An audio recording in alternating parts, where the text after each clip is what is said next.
C'est mieux comme ça? Donc j'ai passé 2 ans de ma vie à réfléchir intensément pour répondre à une seule question. C'est-à-dire 2 ans pour une seule question, c'est long, mais cette question elle est extrêmement importante. Et j'ai arrêté sur les recommandations de ma famille parce qu'en fait, au bout de 2 ans, j'avais à peu près cette tête-là. On m'a dit maintenant, t'arrêtes de voyager, t'arrêtes de réfléchir, il faut passer à autre chose. Et cette question, quelle est-elle? Cette question, elle est très simple à poser. Il faut répondre, c'est un peu plus compliqué. C'est quelle est la différence entre un excellent commercial et un bon commercial? Non, je ne parle pas d'un moyen, hein, je parle d'un bon. Quelle est la différence entre un excellent et un bon?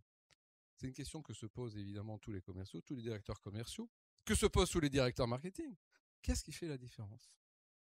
Et alors, en voyageant et en posant beaucoup de questions et en interrogeant beaucoup de monde, j'ai eu essentiellement cette réponse. Ce qui fait la différence, bah, c'est le talent, quoi. Hein, j'ai mis cette image parce qu'il y en a un qui m'a dit, moi, je suis l'Usain Bolt de la vente. Ah, si Usain Bolt de la vente, ouais, ok. Alors, bon, je suis quand même allé voir Usain Bolt, hein, si vous voulez. Je sais pas si ça va fonctionner. Ouais. Et Usain Bolt, vous savez que c'est un grand champion, mais avant de gagner les JO à Pékin, 2 ans avant, il avait perdu sur championnat du monde. Et donc là, il a dit, je vais changer. Et il s'est mis à travailler beaucoup. Donc je vous ai mis quelques images, là, c'est juste pour vous inspirer avant le déjeuner. Mais on voit bien que c'est pas que le talent, Usain Bolt. Mais si c'était que le travail, ça se saurait. On serait tous des Usain Bolt, d'accord? Donc c'est pas que le travail et c'est pas que le talent. Alors, j'avais toujours pas, au bout de quelques temps, j'avais toujours pas de réponse à ma question. Parce que le talent, moi, ça me suffit pas, si vous voulez, comme réponse. Ça peut pas suffire un directeur commercial, ça peut pas suffire un directeur marketing. Sinon, ça veut dire qu'il faudrait recruter que des gens talentueux, ce qui est évidemment limité, parce que vous savez que les très très bons dans une boîte, c'est environ 10% de l'effectif aujourd'hui. Vous regardez vos chiffres en newbies, en B2B, en B2C, 10% du newbies est fait par, pardon, 80% du newbies est fait par 10% des commerciaux, en moyenne. Donc la vraie question, c'est comment je fais pour que mes moyens ils aillent chercher les meilleurs. Et en réalité, il faut remonter d'un cran. Et ce cran-là, c'est cette question qui est essentielle, qu'est-ce qu'il faut qu'un commercial crée pour vendre? D'ailleurs, c'est un truc qui est essentiel parce que c'est pas vrai que d'un commercial. C'est une notion qui, si elle n'existe pas, il n'y a pas d'entreprise florissante, il n'y a pas d'économie qui se développe, il n'y a pas de couple qui résiste, il n'y a pas d'amitié qui dure. Qu'est-ce que doit créer le commercial pour vendre? Pardon? L'émotion. Ouais. Non, pour créer l'émotion. Non, au-delà de ça, qu'est-ce qu'il faut? Merci, monsieur. La confiance. Évidemment. Si il ne crée pas la confiance, il n'y a pas de vente. Vous n'allez pas acheter à quelqu'un dont si vous vous méfiez. Hein. Ou alors, il va falloir beaucoup d'avocats, des contrats, et, machin, et encore. Et alors, évidemment, cette confiance, une fois qu'on l'a dit, c'est bien, mais quelle confiance il faut créer? Et en réalité, il faut créer la confiance à 3 niveaux. Confiance dans l'entreprise. Est-ce que j'ai confiance dans l'entreprise que vous représentez? Confiance dans le produit ou dans la solution que vous me proposez? Et évidemment, confiance dans la personne, dans le vendeur qui me vend. Et alors, c'est là où ça devient intéressant. Très bien, 3 niveaux de confiance, qu'est-ce que ça veut dire? Alors, je vais remonter d'un cran en disant, mais quand vous discutez avec les gens du marketing, avec la direction commerciale, avec la direction générale d'une boîte, et que vous leur demandez, vous leur posez une question toute simple, hein, quel est votre avantage concurrentiel qui va permettre de créer la confiance, de faire la différence? Dans 99% des cas, qu'est-ce qu'on me répond? Évidemment, on est les meilleurs. Pourquoi? Parce qu'on a la meilleure qualité, produit ou service. Sous-entendu, les autres, c'est un peu moins bien. On est super professionnels. Comment j'ai entendu? Nous, on est vraiment des experts. Hein. Les autres, non. Hein. Le design, on a une qualité de design, vous voyez, qui ne peut pas être reproduit dans les 3 mois dans n'importe quel pays asiatique, bien sûr.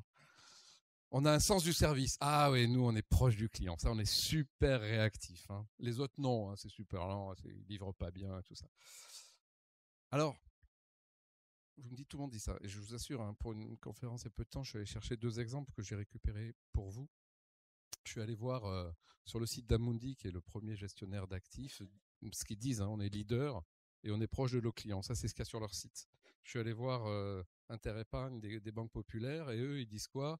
Ils disent, vous voyez ici, là, on est leader et puis on est proche de nos clients. Enfin bon.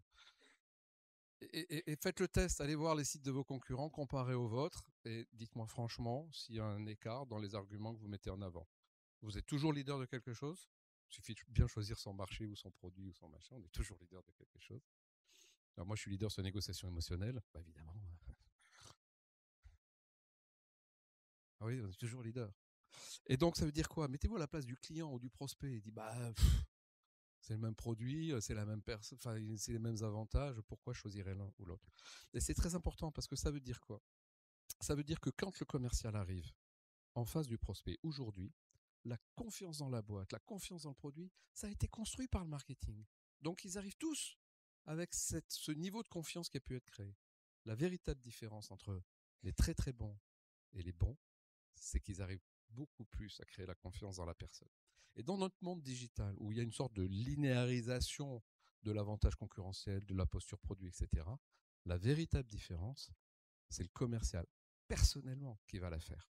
Et c'est là où on doit avoir un bon lien entre le marketing et le commerce, parce que vous allez voir à quel point ça peut être important pour le commercial de faire cette différence en s'appuyant sur ce que construit le marketing. Alors, quand on dit confiance et quand on pose la question comment construit-on la confiance, en général, on me répond bah, il faut être honnête, il faut être candide, il faut dire les choses, il faut être authentique. Ah, je dis ouais, mais ça si c'était vrai, il n'y aurait pas Charles Ponzi, Bernard Madoff, enfin tous ces grands arnaqueurs qui ont réussi quand même à avoir la confiance de beaucoup de monde dans un contexte qui est très différent, mais à l'arrivée, ça donne exactement la même chose. Quelques milliards de confiance mal placés parce qu'ils n'étaient pas honnêtes, ils n'avaient pas la bonne intention, ils n'étaient pas candides, etc. Donc vous voyez bien qu'il y a une sorte d'incompréhension dans le processus de confiance. On comprend très bien comment on peut perdre la confiance. Si je me rends compte que vous êtes malhonnête, que vous ne faites pas ce que vous avez dit, etc., je vais perdre la confiance. Et donc on en déduit à contrario que pour gagner la confiance, il faut faire ce qu'on dit, etc. Oui, mais alors si vous faites ça en tant que commercial, vous signez jamais. Hein. Et donc on voit bien que la confiance, c'est quelque chose qui se crée de manière extrêmement différente de la manière dont on la perd. D'accord? Donc on sait tous comment on perd la confiance. Comment on la gagne, ça c'est beaucoup plus compliqué. Alors, ça veut dire quoi confiance? Confiance, ça vient du latin cum fidere. Cum fidere, ça veut dire avec foi.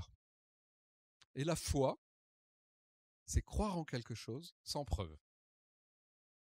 Vous n'allez pas me contredire aujourd'hui, nous sommes dans un lieu intéressant sur le sujet. Croire en quelque chose sans preuve, c'est ça la foi. Et pourquoi je vous dis ça? Parce que quand on dit qu'il faut créer la confiance, vous voyez bien qu'on rentre dans un monde qui n'est pas un monde de rationalité. Si vous pensez que vous allez créer la confiance avec des arguments rationnels, ça va être compliqué. Alors on va aller un petit peu plus loin et je vais vous livrer quelques secrets de cette découverte, de tout ce travail que j'ai fait autour des processus de décision, des processus de confiance, où j'ai beaucoup étudié ce qu'on a appris en neurosciences aujourd'hui, en me disant, bah, tiens, ça c'est intéressant, mais qu'est-ce que ça veut dire dans le domaine de la vente? Qu'est-ce que ça veut dire dans le domaine de la prise de décision? Voilà, j'en ai fait un livre, ce qui fait que certainement pour ça qu'on m'a invité aujourd'hui. Et donc, on va aborder trois grandes thématiques autour de ça. La première thématique, ça va être tout ce qui est confiance à travers le paraverbal. Après, comment j'influe par le verbal. Et ensuite, on verra les notions de contexte. Le point que je voulais faire avant ça, c'est vous rappeler que dans le monde où on est dans le monde de l'économie de l'attention. Vous savez, les gens ont de moins en moins d'attention. Je vous conseille un excellent livre qui s'appelle La civilisation du poisson rouge, qui décrit comment nos jeunes n'ont que 9 secondes et demie de temps d'attention, de concentration maximum, avant d'être interrompus. Très intéressant. Et donc les dirigeants ou les prospects que vous avez, ils ont de moins en moins de temps d'attention.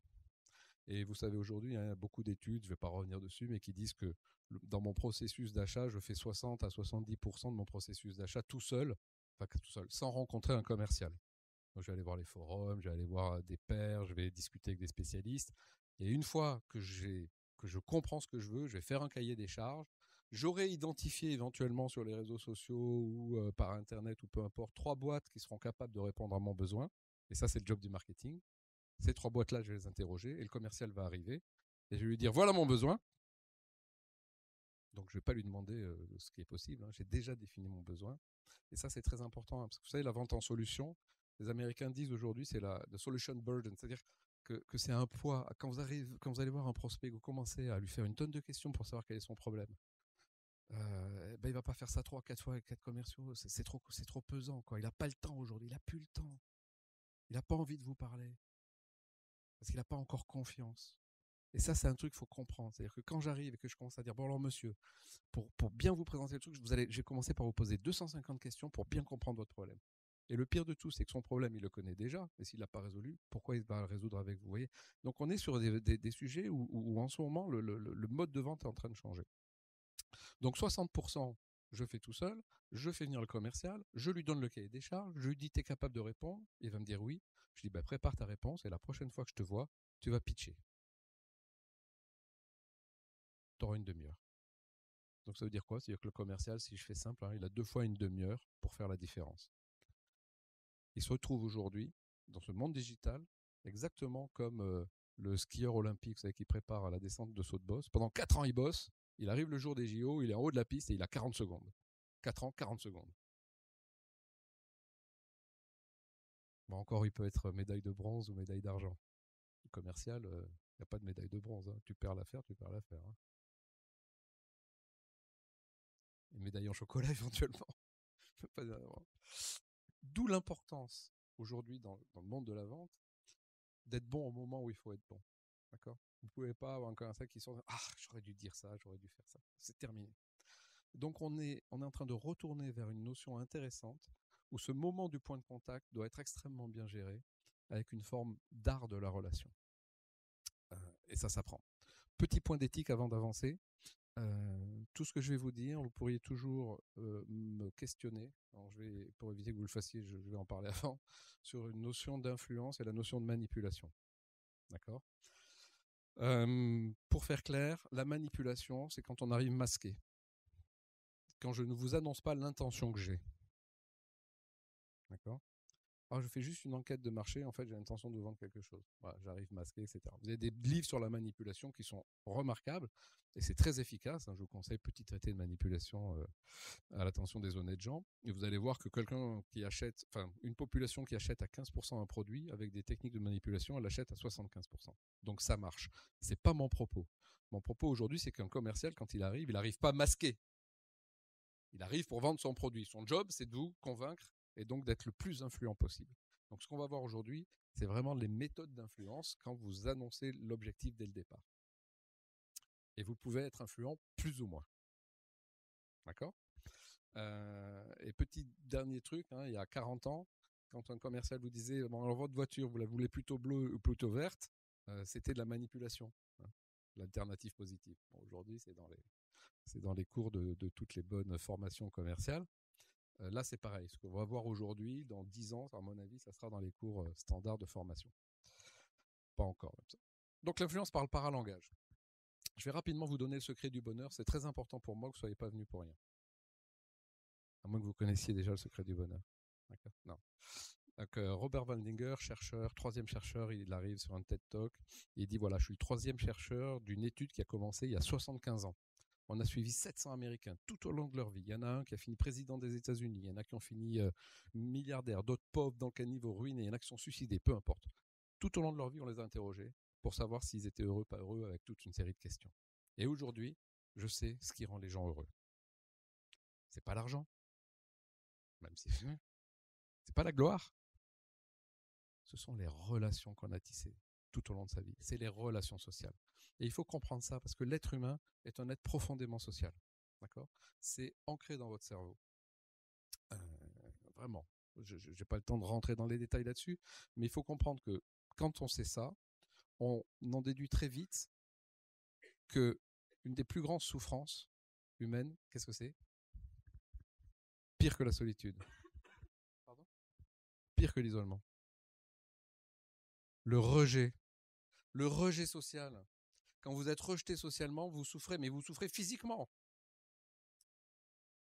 Et alors bon, il y a eu des tests assez fascinants, il suffit de pas grand-chose. Vous avez deux compères dans une salle d'attente de médecins qui s'envoient une balle, vous savez, en le faisant rebondir, ils sont en face à face dans la salle d'attente. Puis un troisième, un vrai patient, qui regarde. Puis au bout d'un moment, on lui envoie la balle. Sourire et tout, il est content, il fait partie du groupe. Et au bout de 5 minutes, hop, ils arrêtent de lui envoyer la balle, ils rejouent tous les deux. Non, mais la tête du type, il se sent rejeté, il comprend pas, mais pourquoi? Sur un exercice de 5 minutes, où on s'envoie une balle avec des gens qu'il ne connaît pas. On est fait pour vivre en groupe. D'accord? Demandez à un chasseur de mammouth de la vallée du Tsungi en Sibérie il y a 30 000 ans, s'il était rejeté du clan, t'es mort. Donc on est construit comme ça. Ce qui nous amène à comprendre qu'une des grandes conséquences et une des grandes erreurs dans les formations commerciales, c'est qu'en fait, on dit, t'as compris, les gens veulent se sentir aimés. Donc toi, commercial, il faut que tu montres à ton prospect que tu l'aimes. Tout le marketing est fait pour montrer qu'on est orienté sur le prospect. Et on oublie un truc. Vous savez quoi? C'est que le commercial aussi, c'est un être humain. Bah, lui aussi veut être aimé. Et donc, qu'est-ce qui se passe? Il se passe un phénomène qu'on voit dans beaucoup d'entreprises, qui est une dérive qu'on appelle la dérive du nice guy. C'est-à-dire, en fait, je cherche une approbation sociale et je tombe en soumission sociale. Pourquoi? Parce que je me dis que si je confronte mon prospect, il ne va plus m'aimer. Donc, je suis toujours d'accord avec lui, je suis sympa, je suis gentil, etc. D'accord? Donc, je passe en soumission sociale. La soumission sociale, en général, ça aboutit sur une baisse de marge. Parce que quand je suis toujours en soumission, au moment où on va commencer à négocier la valeur du produit, que le prospect va mettre la pression, je vais retourner en interne et mettre la pression chez moi, mais je ne vais pas mettre la pression au prospect parce que je veux qu'il m'aime. Alors c'est très intéressant. En plus, on a un phénomène de vente en consensus aujourd'hui. Vous savez qu'on dit qu'en moyenne, sur un processus B2B, le nombre de décideurs ou le nombre de gens qui interviennent dans la décision est entre 6 et 10 personnes. Est-ce que vous pensez vraiment que vous allez vous faire aimer par 6 ou 10 personnes différentes? Très compliqué, quasiment impossible. Donc il faut arrêter avec ce fantasme. Et puis si on va un petit peu plus loin, il y a ce que nous disent les neurosciences, c'est que le processus de décision se fait quand vous avez 2 neurotransmetteurs qui se mélangent dans votre esprit, la dopamine et la neuropinéphrine. La dopamine, c'est le neurotransmetteur qui vous prépare à avoir du plaisir. Vous rentrez chez vous, il y a un pot de Nutella dans le frigo, là vous avez de la dopamine qui se génère dans votre esprit. Et croyez-moi, vous avez beau vous raisonner, vous allez voir que c'est le pot de Nutella qui va gagner. Parce que l'émotion est toujours plus forte. Deuxième point, la neuropinéphrine. La neuropinéphrine, c'est ce qui vous prépare au combat, à la lutte, à la fuite. Vous voyez, c'est ce qui vous fait bouger, c'est ce qui vous fait sortir du statu quo.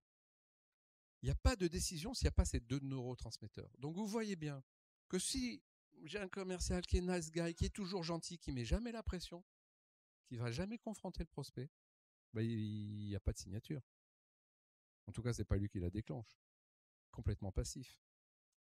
Et donc, voilà, comprendre ça, c'est déjà comprendre quelque chose d'important. Donc, qu'est-ce que nous apprennent les neurosciences? C'est que le nice guy, on sait aujourd'hui pourquoi ça ne marche pas bien. Ce qui m'amène, puisqu'on parle de neurosciences, à ce sujet fascinant. Antonio Damasio, vous connaissez peut-être, il a écrit un bouquin que les Français n'aiment pas trop, ça s'appelle L'erreur de Descartes. Et dans l'erreur de Descartes, il nous explique que l'être humain n'est pas un être de raison et des émotions. C'est d'abord un être émotionnel qui ensuite post-raisonne. D'accord? Il justifie ses décisions. Et donc, un de ses patients, notamment, avait une rupture cérébrale, il avait perdu toute émotion. Ce qui est très gênant. Mais ce qui était très intéressant, c'est qu'ayant perdu ses émotions, il était devenu incapable de prendre la moindre décision. Qu'est-ce que je mets comme cravate? Qu'est-ce que je vais manger? Etc. Il pouvait manger, il pouvait discuter, il pouvait argumenter, mais au moment de décider, impossible. Il n'y a pas de décision sans émotion. Toute décision est d'abord émotionnelle. Ça a été démontré par la science. On peut aller beaucoup plus loin. Vous savez que votre cerveau s'est développé par céphalisation successive. Et que le cerveau reptilien, qui était le cerveau des reptiles il y a 400 millions d'années, vous l'avez encore à bas du crâne. Et qu'ensuite, vous avez eu le cerveau limbique, émotionnel, etc. Et que le processus de décision, aujourd'hui, c'est un aller-retour dans tout ça, mais la vraie décision, elle se passe au niveau du cerveau reptilien, qui communique avec le cerveau émotionnel, assez peu avec le cerveau rationnel. D'ailleurs, vous voyez bien quand vous avez une expérience d'achat, vous rentrez, je ne sais pas, peu importe, dans une boutique, il y a le dernier smartphone qui vous plaît, et puis tout d'un coup, votre cerveau cortical se met en route. Mais non, tu n'en as pas besoin, ça coûte cher, tu as d'autres trucs à acheter, etc. Donc celui qui vous empêche d'acheter, c'est le rationnel, d'accord? C'est jamais celui qui vous pousse à acheter. Le processus de décision, le processus d'achat, le processus où j'avance, quel que soit le business, B2B, B2C, etc., c'est d'abord le cerveau émotionnel, le cerveau reptilien.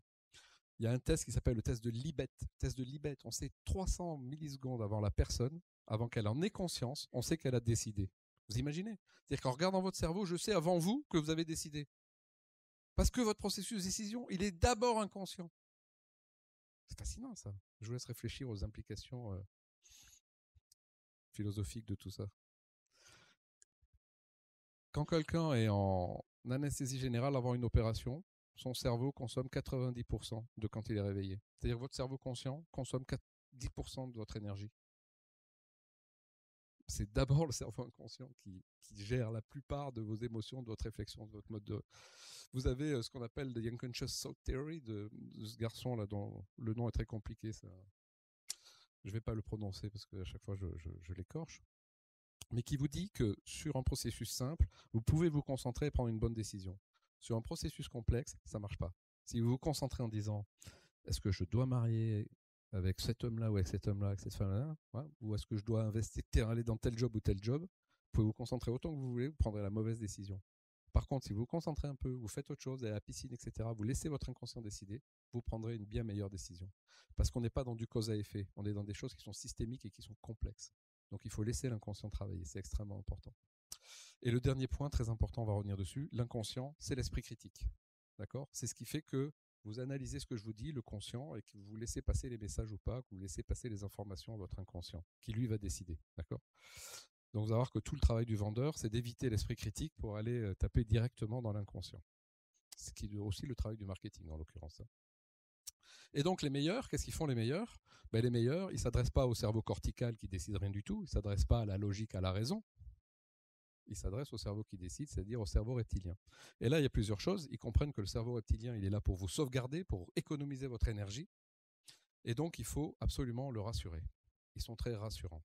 Mais là aussi, ce qui est intéressant, c'est qu'il y a des petites erreurs techniques. C'est qu'on oublie que le commercial, lui aussi, il a un cerveau reptilien là. Et que lui aussi, il veut être rassuré. Et donc, on arrive sur une grande erreur en termes de formation commerciale ou de démarche marketing et commerciale. Et vous l'avez tous connu, peut-être que maintenant vous l'évitez, mais elle était bien connue. C'est que si moi j'ai besoin d'être rassuré, quand j'arrive chez le prospect, de quoi je parle pour être rassuré ? De ce que je connais. Ça me rassure de parler de ce que je connais. Et qu'est-ce que je connais ? Moi, mon entreprise, ma boîte, on est les plus beaux, les meilleurs, etc. Sauf que quand vous faites ça, vous endormez le cerveau reptilien de l'autre qui lui s'intéresse à lui seulement. D'accord ? Et donc au moment où vous allez faire votre pitch, le gars en face, il dort. Pas celui qui décide. C'est gênant. Très gênant. Dernier point. Alex Pentland, chercheur à MIT, très intéressant. Il fait une expérience, il a 50 MBA qui arrivent en fin de... C'est des exécutifs MBA, des professionnels, qui ont le droit de pitcher, donc qui ont le droit de faire un oral d'appel d'offres, et ils le font dans une salle au MIT, avec des chercheurs autour qui regardent la vitesse, la tonalité, la manière dont ils parlent. Ils ne savent pas ce qui est dit, hein. Ils ont juste des capteurs sociaux qui enregistrent le timing, etc. Ils regardent les interactions. Et les mêmes dossiers qui sont pitchés à l'oral sont envoyés partout aux États-Unis sans des clubs de business angel. Et il y a 3 leçons très intéressantes. Les dossiers qui sont choisis à l'écrit et à l'oral sont différents. Donc il y a 5 dossiers sélectionnés par le business angel. Les 5 dossiers où il y a un oral ne sont pas les dossiers qui ont été choisis à l'écrit. C'est-à-dire que la rationalité de l'écrit cède le pas à la relation orale. Deuxième leçon, les chercheurs du MIT ne savent pas ce qui est dit, mais ils disent, nous, compte tenu de la tonalité, de l'énergie, des échanges, on pense que c'est 5 dossiers qui vont être choisis. Résultat, c'est 100% de réussite. C'est ces 5 dossiers qui sont choisis. Et quelques années après, ce sont les dossiers choisis à l'oral qui performent plus que les dossiers choisis à l'écrit. Donc ça veut dire quoi ? Il y a 5 ans, je vous aurais dit, vous savez, l'oral, ça joue au moins pour 30% de votre proposition de valeur. Aujourd'hui, je vous dis, ça joue sur 100% de votre proposition de valeur. 100%. Vous pouvez faire la différence à 100% sur l'oral. Mais qu'est-ce que ça nous dit surtout, cette expérience ? Ça nous dit que c'est pas ce que vous dites qui est important. C'est comment vous le dites. À quel moment. Et là, on est sur un truc qui est essentiel. Quand on a compris ça, on a compris déjà beaucoup de choses sur la performance commerciale. L'influence par le langage, je voudrais vous parler juste très rapidement de Milton Erickson, qui est un chercheur, enfin pas qui est un chercheur, qui est un psychiatre, le plus grand psychiatre du XXe siècle. Il a développé la notion d'hypnose ericksonienne. Et notamment, qu'est-ce qu'il dit ? Il dit que je peux vous parler comme ça à votre conscient et faire passer des commandes à votre inconscient. D'accord ? Et il le démontre de différentes manières. Donc votre inconscient peut entendre des commandes induites que votre conscient n'entend pas. Et donc pour vous prouver ce point, je suis allé récupérer une vidéo qui est une vidéo de Darren Brown. Darren Brown, c'est un mentaliste sur Channel 4 en Angleterre, d'accord? Et en fait, il a enregistré une demi-heure de bande qui passe dans un centre commercial. Et dans cette bande, il explique qu'il va y avoir une grosse promotion. Et en même temps qu'il parle, il envoie des commandes à l'inconscient des quelques milliers de personnes qui sont dans le centre commercial. D'accord? Donc il envoie ses commandes, la bande passe pendant une demi-heure. Donc ça c'est les Darren Brown. Et au bout d'une demi-heure, il va prendre le micro et vous allez voir, il va leur dire « Faites-le maintenant ». On ne sait pas quoi. Il va juste dire « Faites-le maintenant ». Et normalement, si l'inconscient des gens a été sensible à cette commande, ils devraient le faire. Voilà, donc on espère que vous avez eu une super shopping expérience.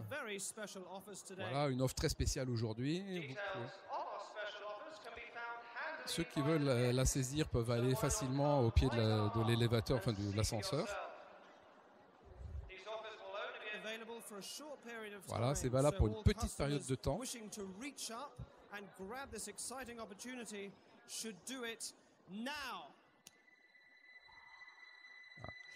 Assez fascinant quand même. Hein, donc vous avez 40-50% des gens qui lèvent la main parce qu'ils ont reçu la commande. Après vous avez ceux qui la lèvent. Voilà, j'étais en train de faire des courses avec ma copine, tout d'un coup ma main s'est levée, c'était super embarrassant. D'accord. Donc assez fascinant quand même. Et si je peux faire ça, enfin s'il peut faire ça dans un centre commercial, qu'est-ce que ça veut dire dans une relation commerciale? Comment on peut gérer ça? C'est assez intéressant. Alors rassurez-vous, hein, on ne cherche pas à transformer les commerciaux en mentalistes, mais je vais vous donner quand même quelques petites techniques qui sont intéressantes, qu'on appelle des formules conversationnelles, qui permettent d'aller impacter l'inconscient, d'aller influencer en essayant d'éviter cet esprit critique. Alors on ne va pas tout voir, hein, on n'a pas le temps. On va voir quelques-unes, notamment il y en a une que j'aime bien, c'est les présuppositions. Figurez-vous que la plupart des commerciaux qui ont lu mon livre pensent qu'il suffit d'avoir compris la puissance des techniques du livre pour faire la différence. Alors qu'en réalité, ce qui est important, c'est de pratiquer. Mais c'est de pratiquer, vous voyez, jusqu'à ce que ça devienne un réflexe. Moi, je vais vous poser 2 questions sur ce que je viens de dire. D'accord ? Je vais vous l'afficher quand même, que vous ayez bien en vue. Ma première question va être très très simple. La deuxième question va être un peu plus compliquée. Les commerciaux imaginent souvent qu'il suffit de comprendre la puissance des méthodes du livre pour faire la différence, alors que comprendre n'est pas suffisant. Ce qui est important, c'est de pratiquer jusqu'à ce que ça devienne un réflexe. Première question très simple, quel est le message que je vais vous faire passer? Très simple. Pratiquer pour en faire un réflexe? Ok. Alors là, c'est très intéressant. On va juste faire un petit exercice très vite, si vous voulez. Est-ce que... alors si vous avez pas mal à l'épaule, je vous propose de faire comme moi. Non, ça m'ennuie que personne n'ait réussi quand même. Mais non, ça veut dire que vous n'êtes pas concentré, quoi. Hein. Qu'est-ce que ça démontre, ça? Ça démontre que j'ai exactement ce que j'ai fait ici. C'est-à-dire qu'en fait, j'attire votre esprit critique, j'attire votre attention sur il faut pratiquer pour en faire un réflexe. Vous dites, bah oui, il faut pratiquer. Oui, bah alors combien de temps, machin, etc. Mais moi, le message important, c'est pas ça. C'est quoi le message important? C'est la puissance des méthodes de ce livre. Mais vous voyez bien que si j'arrive en vous disant, vous savez, j'ai un livre qui a des méthodes hyper puissantes, votre esprit critique, vous dites, mais pour qui il se prend n'importe quoi, etc. Donc tout mon travail, c'est d'attirer votre attention sur un sujet qui n'est pas important pour moi. En plus, j'ai triché, je vous ai dit, j'ai 2 questions, une facile, machin, pour vous poser pas trop de questions, donc je vous ai un peu influencé aussi, mais vous voyez l'idée? L'attention. Donc là, j'ai dit quelque chose que vous n'avez pas entendu. Mais vous voyez bien aussi que je peux ne pas dire des choses que vous allez entendre. C'est une autre manière de travailler. Voyez, par exemple, vous êtes un soir de printemps à côté de votre conjoint, la fenêtre est ouverte, vous regardez la télé et il ou elle vous dit « T'as pas froid ?» Qu'est-ce que vous entendez? Va fermer la fenêtre. Ben oui, c'est pas dit, hein. Mais bien sûr, un prospect vous dit vous avez rendez-vous à quelle heure? Qu'est-ce que vous entendez? T'es en retard, évidemment. Alors là, elle est plus intéressante. Le manager dit à son collaborateur, tu sais, cette année, je ne peux pas t'augmenter, donc je te file une prime. Tu sais, cette année, je ne peux pas t'augmenter, donc je te file une prime. Qu'est-ce que j'entends? J'entends, bah alors l'année prochaine, tu auras une augmentation. Donc l'année d'après, donc tu m'augmentes cette année? Ah ben non plus. Bah, tu m'as dit l'année dernière. Mais non, j'ai pas dit. Mais si, tu m'as dit. Mais non, tu m'as dit. Oui, le problème de l'induction. Après, vous savez, il y a les passifs agressifs. Quand vous partez à 17h, t'as pris ton après-midi? Sous-entendu, t'es vraiment un feignant, hein? Non, mais je plaisantais. Vous voyez l'induction? Et vous pouvez induire, vous, sans le dire, un état, par exemple, d'esprit positif. Comment vous faites? Imaginez, vous êtes recruté, vous êtes en face de recruteur, par exemple simple, il a votre CV sous les yeux, vous arrivez, vous dites je suis vraiment très content d'être ici, puisque vous avez mon CV, qu'est-ce qui vous a plu? Qu'est-ce qui fait que je suis ici? Et il va chercher ce qui lui a plu. Vous voyez ce que je veux dire? Vous le mettez dans un état d'esprit positif. Il faut comprendre que toute décision dépend de ce qui s'est passé dans le quart d'heure avant cette décision. Et ce quart d'heure avant, c'est le commercial qui le maîtrise. Pseudologique, je vais passer rapidement. Le cerveau fonctionne en cause à effet. Vous voyez, cause-effet. Et donc, il y a eu des tas de tests fascinants, notamment le test des photocopies. C'est Helen Langer qui a fait ça dans les années 70. Vous avez une photocopieuse, vous avez 10 personnes, puis vous avez une personne qui arrive et qui dit « Vous pourriez me laisser passer ?» 60% laissent passer. Pourquoi 60%? Parce qu'on est des êtres sociaux, ça vous l'avez compris. Si elle dit « Vous pourriez me laisser passer parce que je suis très en retard », 93% des gens laissent passer. C'est fascinant. Mais là où c'est tout à fait fascinant, c'est quand la personne arrive en disant « Vous pouvez me laisser passer parce que j'ai des photocopies à faire ». Comme les 10 autres. 93% des gens laissent passer. Parce que j'ai dit « parce que ».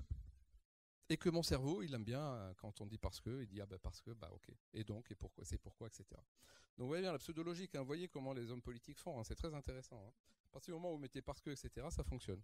Et pourquoi c'est intéressant de savoir ça? Parce que quand je fais ça, je sature l'esprit critique de mon interlocuteur et je peux lui faire passer des messages induits. C'est intéressant.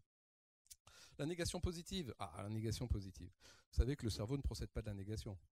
Si je vous dis, n'imaginez pas un piano blanc à queue avec un pianiste en smoking rose, arrêtez. Vous êtes obligé de l'imaginer pour ensuite ne plus l'imaginer. Et donc, il y a des gens qui en profitent. Je ne sais pas si ça va démarrer là-dessus. Attends, je vais voir si... Hop. Mais ça, vous avez dû le voir aussi. Ce magnifique débat. Écoutez bien. Madame Le Pen, je ne m'attendais pas à autre chose. Moi, je ne vais pas vous dire que vous êtes la véritable héritière. Je ne vais pas vous le dire. Non seulement d'un nom. Je ne vais pas vous dire. Je vais pas vous le dire. Que vous revendiquez même cet héritage. Et pourquoi? Parce que ça ne m'intéresse pas. Eh ben non. C'est pour ça que je vous l'ai pas dit. Mais à partir du moment où je dis que je vais pas vous le dire, vous méfiez pas. Donc votre esprit critique s'endort. Je vais pas vous dire qu'on est la meilleure entreprise, qu'on a le meilleur produit, etc. Parce que c'est pas ça le sujet. Ce qui est important, c'est, voilà. Et donc, hop, l'inconscient de l'autre a entendu, vous êtes les meilleurs, les plus beaux, etc. Alors que si vous arrivez en disant, vous savez qu'on est les plus beaux, les meilleurs, hop, l'esprit critique se met en route, vous voyez? Intéressant. Non. L'ambiguïté. Je vais passer rapidement, mais vous savez que l'ambiguïté, ça peut être intéressant commercialement pour faire une vente one-shot. Et l'ambiguïté, ça touche tout le monde. Par exemple, vous avez votre enfant, vous lui dites, tiens, va faire des courses à l'épicerie. Tu vas me prendre une bouteille de lait, et s'ils ont des œufs, tu m'en prends 6. Et là, votre enfant revient 10 minutes après avec 6 bouteilles de lait. Et mais qu'est-ce que ça fait? Et là, il vous dit, ils avaient des œufs.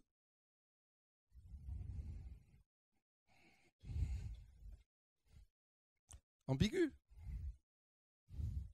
Vous savez combien de fois vous mentez dans les 10 premières minutes d'une rencontre? Combien de fois vous mentez? En moyenne. 3 fois, en moyenne. J'évite que vous répondiez, parce qu'il y en a qui répondent 10 et c'est horrible après pour le reste de la journée. 3 fois.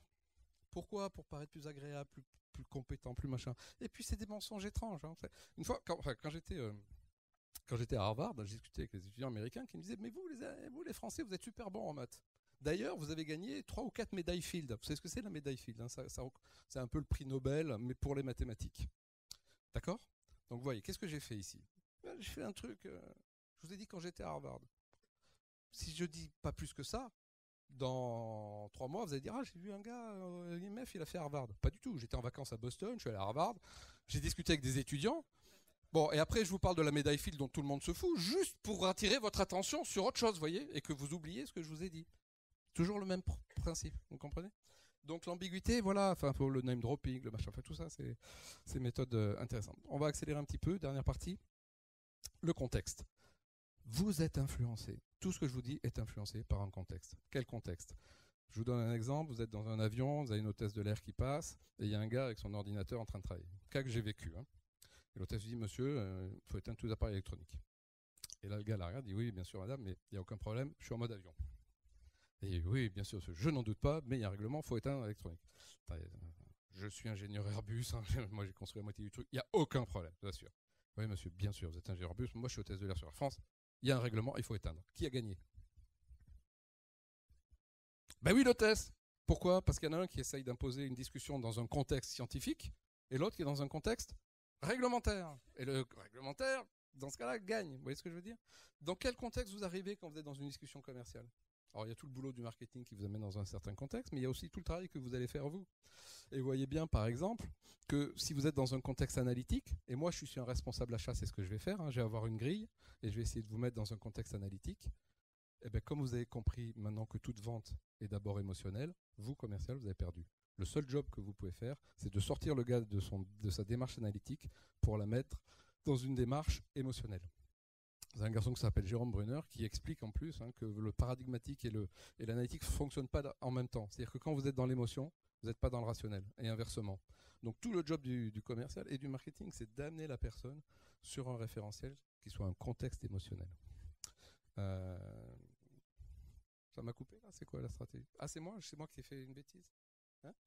Ah, mais attendez, je vais retourner. Hop. Ça va si ça fasse, si je fais ça ou pas? Dis-moi, moi je fais ça. Il y a un bouton piège en fait, il y a un bouton piège. Ça va refonctionner là? Pardon? Hop. Ah non, on va pas recommencer du début, si? Hein? Ok, on va accélérer alors. L'autre exemple que je voudrais vous montrer, ça se passe à une sortie d'université. Et vous avez deux sorties, et ils ont installé deux tables. Et sur ces tables, il y a ce qu'on appelle des confitures. Vous voyez ce que c'est, confiture? Okay. C'est la marque Wilkinson. Et sur une des tables, ils ont installé 24 pots de confiture avec des goûts incroyables. Figues, raisins, citron, mangue, enfin bon. Et de l'autre côté, ils en ont installé que 6. Et les gens passent, ils ont le droit de choisir de goûter 2 confitures en échange d'un bon de réduction, etc. Là où il y a 24 confitures, 60% des gens s'arrêtent. Là où il y en a 6, 40% des gens s'arrêtent. Donc évidemment, plus il y a de confitures, plus ça m'intéresse. 30% des gens achètent là quand même. Et là, 3%. Ben oui, parce que ça va fatiguer votre cerveau, vous voyez, 24, voilà. Et votre cerveau reptilien qui décide, il économise l'énergie. D'accord? Donc résultat, j'ai mis 6 confitures, mais j'en ai vendu 12, quand lui, il en vend 2. Alors réfléchissez en marketing à la qualité, au nombre d'options que vous mettez sur vos produits. Enfin, je trouve ça intéressant. Si vous voulez empêcher la personne de décider, c'est intéressant. Ego depletion, vous avez peut-être entendu parler. Ça se passe dans une cour de justice israélienne. Du matin jusqu'au soir, il y a des gens qui viennent pour demander leur libération sous parole. D'accord? Le taux de libération sous parole est de 37%. À 9h du matin, il est de 90%. À midi, il est de 0%. Et ça décline comme ça. On va manger à 14h, on repart à 80%, et à 18h, on est à 0. C'est-à-dire que le gars qui demande à être libéré, s'il passe à 11h30, il est quasiment sûr de rester en prison. Pourquoi? Parce que mon cerveau est fatigué. Donc, décider, c'est de l'énergie. Donc, je ne veux pas prendre de risques. Donc, statu quo. Donc, tu restes en prison. Vous me suivez? Bon, maintenant, imaginez, vous êtes à un appel d'offres, vous passez le dernier jour à 11h30. Ben, je peux vous dire que si vous avez le même discours, si vous passez le premier jour à 9h, c'est que vous n'avez pas bien compris comment passe les processus de décision. Vous avez intérêt à adapter votre proposition. Contexte de décision, vous avez entendu parler du nudge. Richard Thaler, prix Nobel d'économie, dernier point. Le nudge, c'est l'environnement. Il faut que j'arrête, c'est ça? 30 secondes? Allez. Aéroport de Schiphol, ils ont des coûts énormes de nettoyage, ils ont beau mettre des pancartes, etc. Dans les urinoirs masculins, tout le monde pisse à côté, si vous me permettez l'expression. Ils décident de mettre une mouche dans l'urinoir. Réduction des coûts, 80%. 80%, d'accord? Donc si vous arrivez à faire du nudge avec vos clients, vous éviterez un phénomène de réactance. Dernier point, vous pouvez créer un contexte dans la conversation. Par exemple, dans une vente de charité, le don moyen doit être de 60 €. D'accord? Si vous dites une petite phrase avant de demander le don, est-ce que vous voulez donner le don moyen est de 4 €, vous passez de 60 à 20. Si vous dites vous pouvez donner le don moyen est de 400 €, vous passez de 60 à 120. Juste parce que j'ai fait cette petite phrase avant. D'accord? Vous créez les conditions de la décision dans le contexte, dans la conversation. C'est vraiment important de comprendre ça. Voilà, conclusion. Dans la vie, jusqu'à ce que vous ayez fini vos études, on vous apprend quelque chose. Qu'est-ce que c'est? Si tu travailles bien, tu auras des bonnes notes. Si tu as des bonnes notes, tu auras une bonne école. Si tu as une bonne école, tu auras un bon diplôme. Si tu as un bon diplôme, tu auras un bon travail. On vous dit quoi? Dans la vie, tu obtiens ce que tu mérites. Et dès que vous arrivez dans la vie professionnelle, c'est terminé. C'est plus comme ça. Dans la vie, on obtient ce qu'on est capable de négocier. Et là, vous pouvez me faire confiance sur ce point-là. Voilà, merci beaucoup.